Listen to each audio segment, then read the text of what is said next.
आज का जो हमारा टॉपिक है वो विल के रिगार्डिंग है। विल होती क्या है, किस किस प्रॉपर्टी का विल कर सकते हैं, कौन कौन विल कर सकता है और कितने विटनेसेस चाहिए, पूरा प्रोसीजर विल का। तो आज हम इस वीडियो में विल के रिगार्डिंग सब कुछ जानेंगे। तो स्टार्ट करते हैं video. I am advocate Babita and I am advocate Poonam. तो दोस्तों, आज का टॉपिक बड़ा इंटरेस्टिंग होने वाला है और बहुत ही अच्छा टॉपिक जो बबीता ने चूज किया है विल के बारे में। सब लोग मुझे भी फोन करके पूछते हैं कि मैडम विल के बारे में बताओ। तो मैं आपको बताऊं कि हम सारे लोग, इसमें मैं भी इंक्लूड हूँ, आप लोग भी इंक्लूड हो, सारे लोग इंक्लूड है कि जब हम मेहनत करते हैं, मेहनत से हम कुछ बनाते हैं, प्रॉपर्टी बनाते हैं, बैंक बैलेंस बनाते हैं, लेकिन फिर हम सबके दिमाग में एक चीज होता है कि हमारे बाद इस चीज का होगा क्या। तो हमारे बाद इस चीज का होगा क्या, इसीलिए एक इस विल को इंट्रोड्यूस किया गया है कि भाई आप सब, हम सब विल बना सकते हैं। जो भी हमारी प्रॉपर्टी है वो हम जिससे चाहे, नॉट ओनली अवर किड्स और नॉट ओनली अवर वाइफ और हस्बैंड, जिससे चाहे उससे हम विल लिख सकते हैं और उससे हम प्रॉपर्टी दे सकते हैं थ्रू विल। तो ये कॉन्सेप्ट है विल का। तो आप जिससे अपनी प्रॉपर्टी देना चाहते हो, आप सिंपल तरीका बताती हूँ, कागज लाइए, पेपर लाइए, पेन लाइए और लिखिए और ड्राफ्ट कीजिए कि आप क्या चाहते हो। सिर्फ इतना लिखिए कि आप क्या चाहते हो। आप ये फलानी प्रॉपर्टी किसको देना चाहते हो, बैंक बैलेंस किसको देना चाहते हो, किसके क्या क्या, आप किसको क्या देना चाहते हो, वो आप लिखिए। आपका ये हो गया, आपने अपने तरीके से लिख दिया और उसके बाद आप एक वकील के पास जाइए और वकील को बताइए कि भाई ये है जो मैं प्रॉपर्टी अपने डेथ के बाद इन पर्सन के पास जाना चाहिए, इसको जरा आप अच्छी तरीके से ड्राफ्ट करो। तो वो वकील साहब उस विल को अच्छी तरह से लीगल वे में ड्राफ्ट करेगा, क्योंकि उसको पता है कि ड्राफ्टिंग कैसे करते हैं। हर चीज मतलब पूरा लीगल वे में करेगा कि कौन सी कितनी प्रॉपर्टी है, कितने गज की प्रॉपर्टी है, स्क्वायर फीट तक कौन सा अकाउंट है, क्या है, ये एक वकील कर सकता है। ठीक है, तो आप वकील के पास जाइए, वो अच्छे से इस विल को ड्राफ्ट करेगा। ड्राफ्ट के बाद आप विल और पढ़िए। अगर आपको लगता है कि हाँ अब ये फाइनली विल है, तो आप उसको बोलिए कि अब ठीक है, ये विल ठीक है, अब आप इसको जो भी प्रोसीजर है आगे इसका करो। तो ये है विल, अपनी प्रॉपर्टी किसी जिससे आप चाहो उसके नाम करना। तो दर्शकों, ये है विल। लेकिन अब बात आती है कि हम किस किस प्रॉपर्टी की विल कर सकते हैं और कौन कौन विल कर सकता है। जाहिर सी बात है, कौन कौन विल कर सकता है, जो 18 एज का होगा और जो साउंड माइंड का होगा, जिस पर दबाव नहीं होगा और जिसको पता है, जिसके पास ऑब्वियसली प्रॉपर्टी होगी, जो भी प्रॉपर्टी हो। ऐसा नहीं है कि मेरे पास बेशुमार प्रॉपर्टी है तभी मैं विल कर सकता हूँ, थोड़ी सी भी हो, आप जो भी हो प्रॉपर्टी आप विल कर सकते हो। तो ये लोग विल कर सकते हैं। अब किस चीज की विल कर सकते हो, कौन सी प्रॉपर्टी है जिसका आप, जिस प्रॉपर्टी का विल कर सकते हो।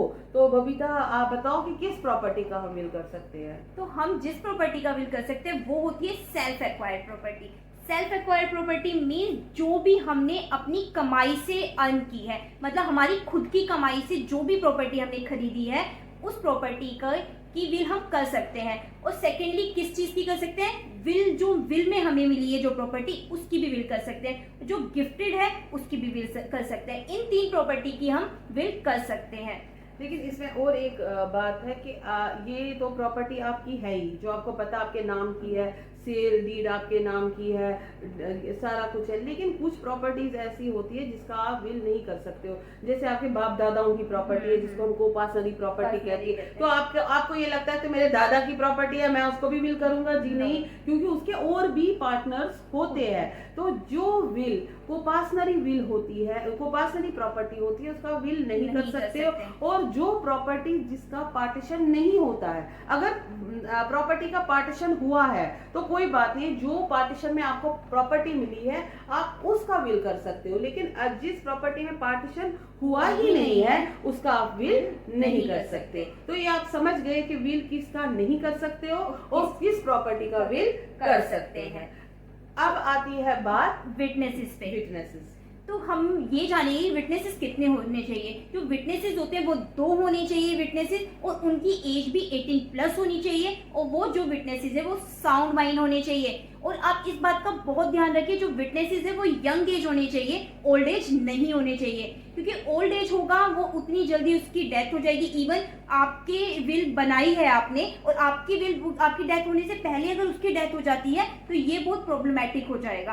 तो इसलिए जो विटनेसेस होनी चाहिए वो यंग हो तो आपके लिए ज़्यादा फेवरेबल होगा, ज़्यादा बेस्ट रहेगा। तो ये रही विटनेसेस की बात। और अब हम करते हैं कि इसका प्रोसीजर क्या होता है, मतलब विल बनाने का पूरा प्रोसीजर क्या होता है। आप सबको पता ही होगा। प्रोसीजर से पहले थोड़ा सा मैं बता दूं, जो आप विल की बात कर रहे थे कि विटनेसेस की बात कर रहे थे, तो ये बात भी दर्शकों को पता होना चाहिए कि विटनेस में जो विटनेस होता है वो जिसको आप विल कर रहे हो ना, वो विटनेस नहीं होना चाहिए। जिस पर आप विल कर रहे हो, जिस पर्सन को आप विल दे रहे हो वो विटनेस नहीं होना चाहिए।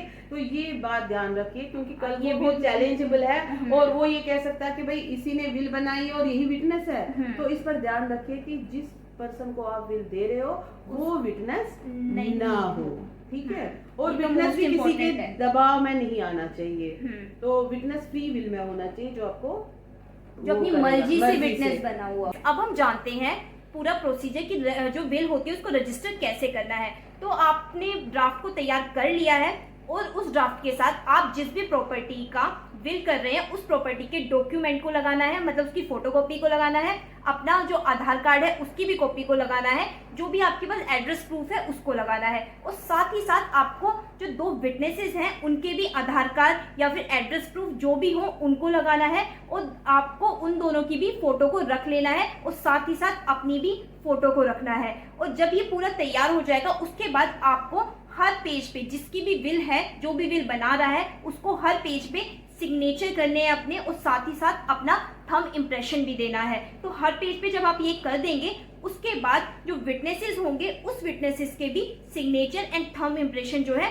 वो ले लेंगे, और इसके बाद जो है आपकी ये जो फाइल है पूरी की पूरी रेडी हो जाएगी। जब आपकी ये जो फाइल है रेडी हो जाएगी उसके बाद आपको क्या करना है, उसके बाद आपको एसडीएम ऑफिस देखना है कि जो भी आपका नियर बाय एसडीएम ऑफिस होगा, मतलब जो भी आपका जुरिडिक्शन में एसडीएम ऑफिस जाता है, क्योंकि एड्रेस के हिसाब से ही जो एसडीएम ऑफिस होता है उस एसडीएम ऑफिस में जाकर आप जा भी सकते हैं, ऑनलाइन भी ले सकते हैं। उस एसडीएम ऑफिस में आप एक डेट ले लीजिए, तो आपको जो है एक नॉमिनल सी फीस पे करनी है, उसके बाद एक आपको डेट मिल जाएगी। उस डेट पे उस टाइम पे आप वहां चले जाएंगे और वहां एसडीएम ऑफिस में जाके आपको अपनी ये जो पूरी की पूरी फाइल है उसके जो है 3 सेट करवा लेने हैं। इसके 3 सेट करवाएंगे तो उसकी जो सेट है वो आप वहां पर दे देंगे एसडीएम ऑफिस में। उसके बाद जैसे ही आपका नंबर आएगा एसडीएम के पास तो वो आपको बिठाएगा, आपको सामने बिठा के जिसकी विल हो रही है उससे पूछा जाएगा कि आपकी क्या अपनी मर्जी से विल कर रहे हैं, आप पे कोई दबाव तो नहीं है।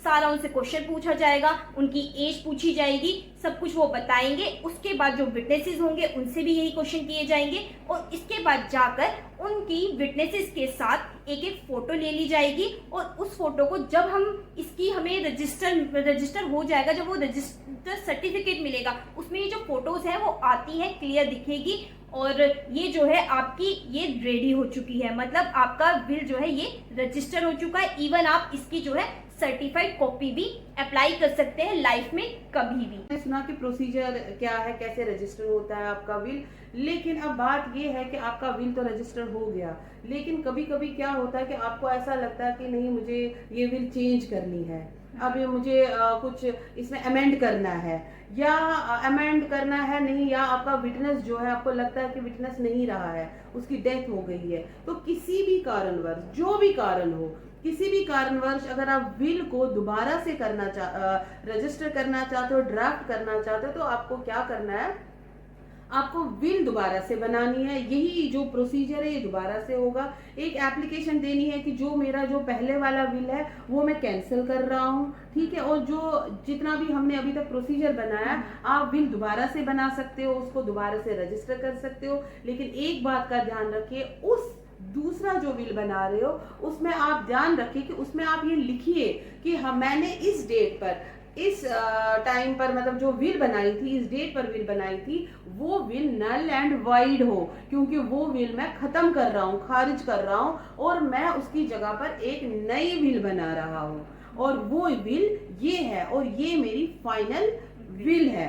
तो विल बनाने के टाइम आप कोई भी गलती ना करें, ये मेरा एडवाइस है कि एक एक्सपर्ट की राय ले, एक वकील की राय ले। वकील साहब आपको अच्छा गाइड करेंगे कि किस तरह से आपको विल ड्राफ्ट करनी है, क्योंकि ये विल वो मामला है, चाहे वो रजिस्टर हो या अनरजिस्टर हो, तो विल हमेशा चैलेंजेबल है। ठीक है, तो जो जिसको लगता है कि नहीं ये गलत विल है, तो वो चैलेंजेबल है कोर्ट में। तो आप विल को ध्यान से ड्राफ्ट कीजिए, एक एक्सपर्ट के गाइडेंस में ड्राफ्ट कीजिए, और जैसा बबीता ने बोला वैसा रजिस्टर खुद कीजिए या एक वकील साहब के थ्रू करवाइए। तो फ्रेंड्स, ये था हमारा आज का टॉपिक विल का। वैसे तो मैंने सारा कवर किया, बबीता ने भी सारा बहुत कुछ कवर किया इसमें, लेकिन फिर भी अगर आपको थोड़ा सा भी डाउट है, थोड़ा सा भी कोई भी क्वेश्चन है, कोई भी डाउट है, तो आप हमारे कमेंट बॉक्स में लिखिए, हमें व्हाट्सएप कर दीजिए। हमें अच्छा लगेगा आपकी हेल्प करना, तो हम आपकी सेवा में हमेशा है। जो भी सवाल होगा हम कोशिश करेंगे